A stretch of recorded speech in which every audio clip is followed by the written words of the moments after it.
Today we're going to do a quick unboxing and review of Sharp's newest Mid. It's a 5-inch tablet, and here's the box. It's sold only in Japan.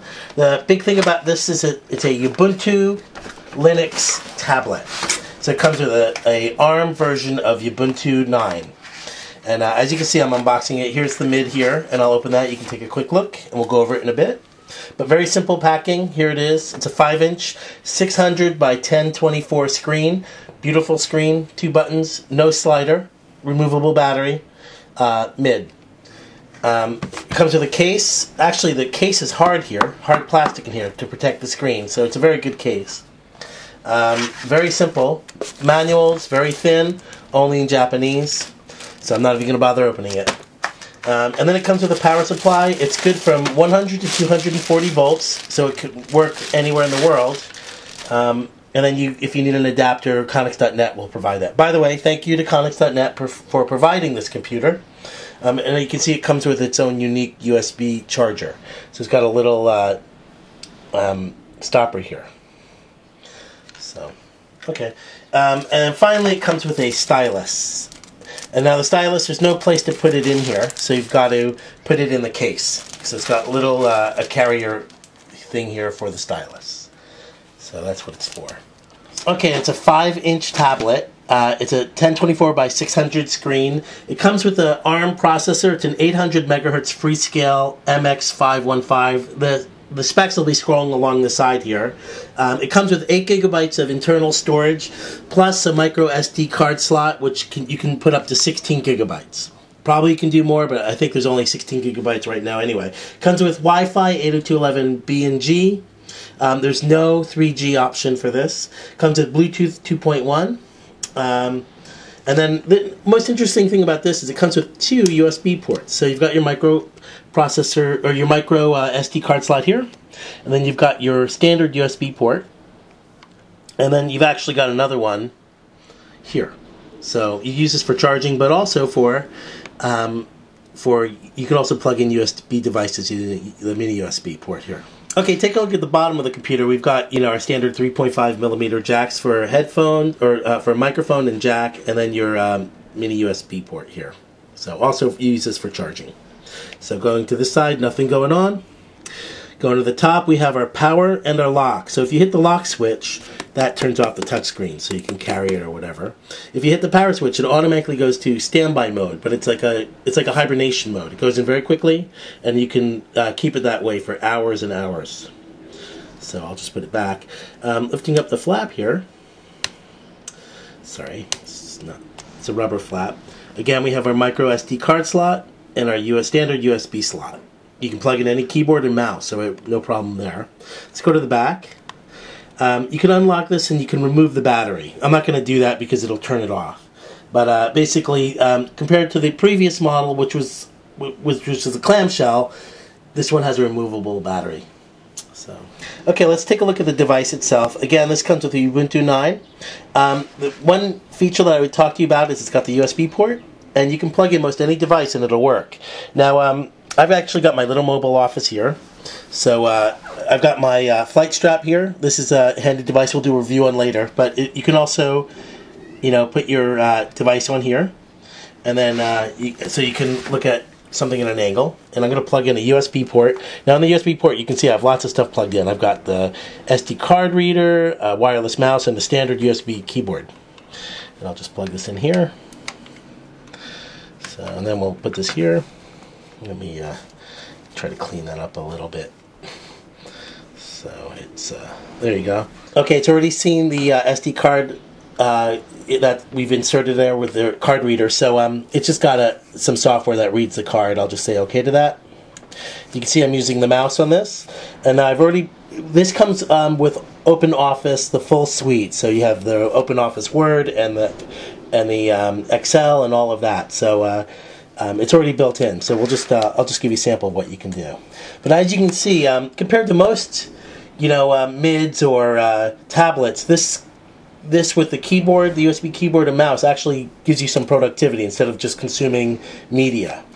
So, and it works quite fine. It's standard OpenOffice. It'll read Office documents and view Office documents. So, and then let's go take a look at the desktop. Okay, and this is, you've got 3 desktops you can enable, and I've enabled the netbook desktop, which gives you all your storage. It's the most convenient for using it as a tablet. Okay, here we have the desktop, and I'm using a mouse. You have 3 versions of the desktop. I've actually enabled the netbook desktop. They've also have one that has just a row of applications in the front, or a desktop with nothing. So that's something you can enable easily in your system preferences here. Here on this one, you have your favorites for websites. You can easily access your files, so it's all really clear for even a new user. Internet, Firefox and Mozilla email reader, Office. It comes with Open Office full-on version. So you've got real productivity tools here. You've got your presentation, spreadsheet, Word, and calendar. And all of these can easily read Microsoft Word files. So you actually can get some productivity done with this device. Especially when you're using a USB keyboard and mouse. Also, with this device, some USB 3G cards will work with it. So it's not guaranteed which ones, but some, as long as they have Linux drivers, usually will work with this device. So since it doesn't have a built-in 3G, the best option would be to get a mobile 3G router, something like a MiFi, or a 4G router, something like that. Okay, I want to talk a little bit about the optical mouse. This is probably one of the best optical mice I've ever used on any device. Very easy to manipulate, very natural feel. It's even in an easy-to-use location for your thumb. You can take a look at it here. They've done a great job on that. And then you have your left click on the other side. Sorry about the reflection. I know you can't see. I'm going to open up an Office document here.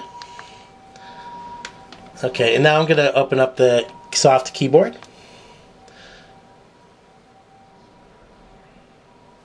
And it's opened up. And then that's the one thing where I'm not happy with this device, is actually entering data with your hand. It's not easy. You can do it okay,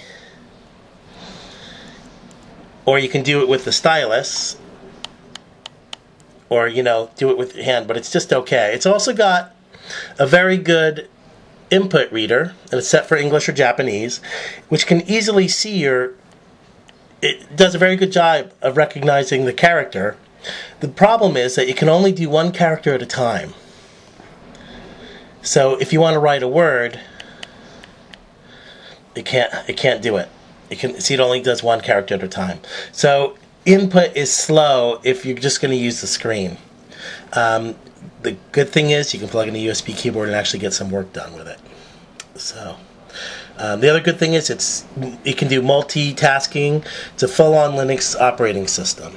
So I'm going to close that out. You can get an idea. Discard. And I'm going to bring up some YouTube, because this can do Flash. Okay, so we've brought up YouTube. I want to show that Flash does work on this device. The ad next door is actually a Flash ad here, and it has no problem displaying Flash ads or that kind of Flash content. Flash video, on the other hand, is not that great. We've loaded a Flash video here, and it stutters. It's okay. You're getting a few frames a second at best, and it's not the clearest. So, and then newer YouTube videos are no problem to play. They play, but older ones sometimes will not play, and we don't know why. So, but as far as Flash content, it'll display it all. So as you can see, it'll load standard web pages just like most any netbook. It is a little slow with the ARM processor, so especially large web pages like Engadget can be a little frustrating because it takes a long time to load. But you can read them like a standard netbook. So and here I'm just loading standard Engadget. You can scroll through it. So you can see it's fine. The other thing is you can play MP3s and regular video. And in fact, let's go play video so you can get an idea. Let me close this out. And the video is very smooth.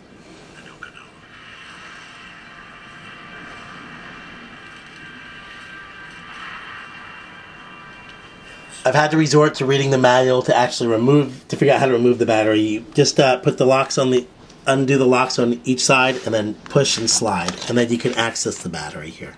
So that's a nice feature, is that you can actually access the battery and replace it here. I just want to show you the inside cover. I've covered the serial number. You see it's DC 5 volts, and this item is made in China.